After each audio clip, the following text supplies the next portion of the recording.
So I'm fresh out of the swimming pool here in Costa Rica. My name is Suzanne Titkemeyer. I'm writing a book called How Not to Move to Costa Rica. I wrote for years for Pathos for over 10 years with No Longer Quivering. And I'm here today to talk about the question that everybody asks me about Costa Rica. Is it cheaper?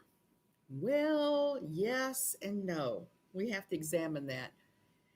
Um, it's not cheaper in the fact that electricity is exactly the same as what it was running me in the Washington, D.C. area.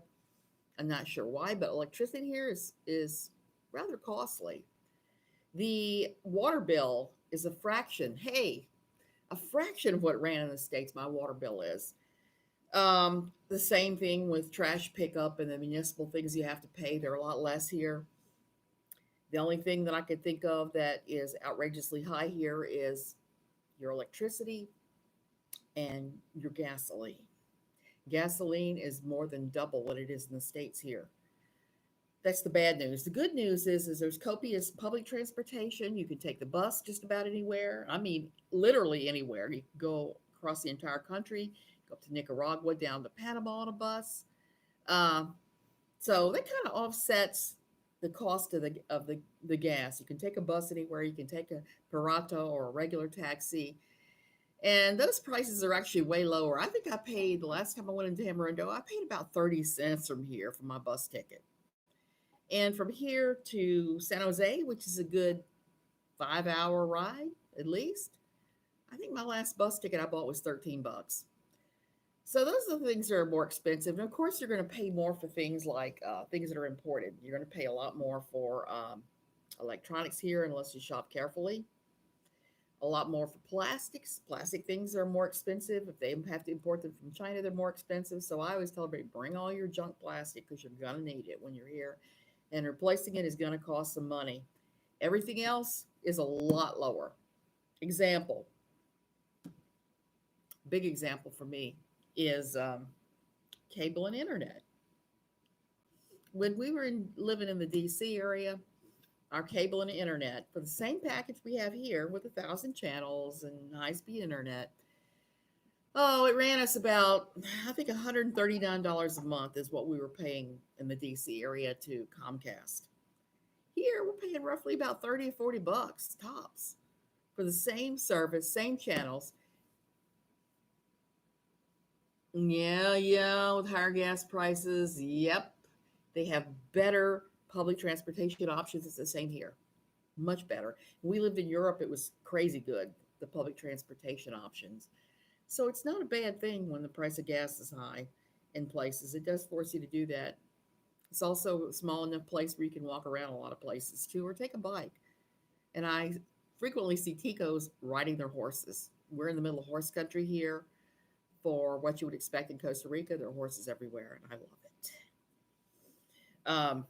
I already mentioned water. My water bill here is around $8 to $10 a month. In the States, I was paying closer to $40 or $50 a month. Um, let's see. Everything pretty much that I can think of. If you buy local fruits and vegetables, it's cheaper. For top quality meat, it's about the same. People here don't eat as much meat as we do in the U.S., and there are always places to shop. And as far as complaining about not being able to find things, it's a good being in a place where there's not a great amount of shopping. So you can't run down to a Target. I don't know about you, but every time I go into Target in the States, I go in for one thing and I come out with 100. So you don't have that here. If you must have things, there's a Walmart nearby us. There's a Walmart subsidiary like a half mile away.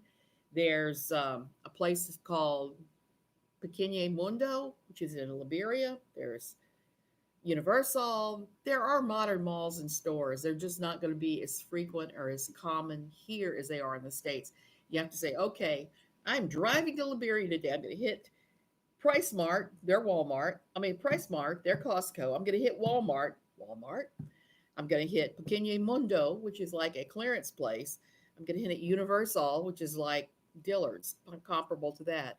So if you hit those places and you have your list and you're golden. The other thing I do is I import a lot of things via Amazon. Amazon is great for shopping here because You could have it delivered right here. They'll collect the taxes and the import fees right up front.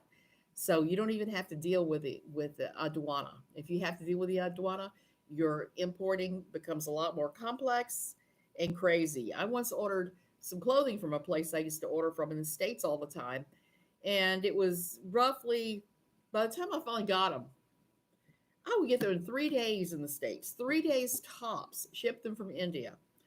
Um, Here was more like 3 months. And by the time I paid the aduana, that was another 35% of what the cost of the clothing was. So it doesn't make any sense. Whereas when you use Amazon, as bad as their hiring practices and the way they treat their employees is, they collect all that crap right up front. And you can look and see, okay, example, Jim needs BVDs really badly. He needs underwear. And he's one of these guys where rooms, regular briefs, he's just not interested. So in order to get those, because they're not available here, I went and looked at Amazon.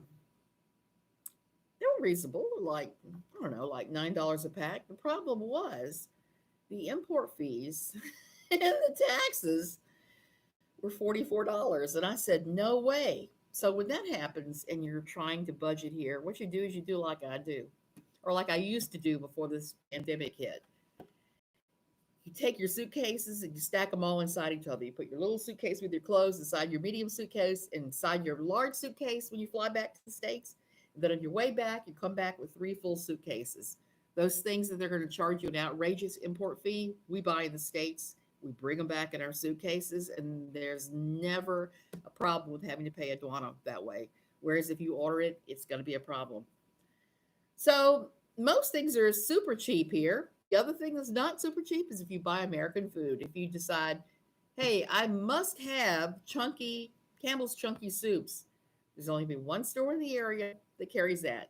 That one store is going to be linked to, is going to be the expensive one. It's for here. That would be the Auto Mercado, which carries American things. They carry European things.